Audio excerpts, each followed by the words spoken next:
মিথ্যা কথা শঙ্খ ঘোষ। লোকে আমায় ভালোই বলে, দিব্যি চলন সই। দোষের মধ্যে একটু নাকি মিথ্যা কথা কই। ঘাটশিলাতে যাবার পথে ট্রেন ছুটছে যখন, মায়ের কাছে বাবার কাছে করছি বকম বকম। হঠাৎ দেখি মাঠের মধ্যে চলন্ত সব গাছ, এক এক রকম ভঙ্গি ফোটে, এক এক রকম নাচ। ওমা দেখো নৃত্যনাট্য, যেই বলেছি আমি, মা বকে দেয়, বড্ড তোমার বেড়েছে ফাজলামি।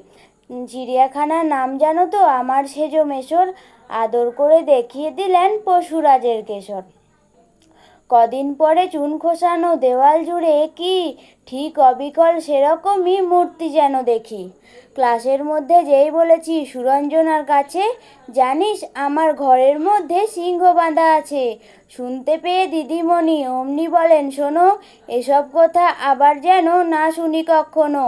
বলি না তাই সেসব কথা সামলে থাকি খুব, কিন্তু সেদিন হয়েছে কি এমনই বেয়াকুব। আকাশ পাড়ে আবারও চোখ গিয়েছে আটকে, শরৎ মেঘে দেখতে পেলাম রবীন্দ্রনাথকে। নমস্কার।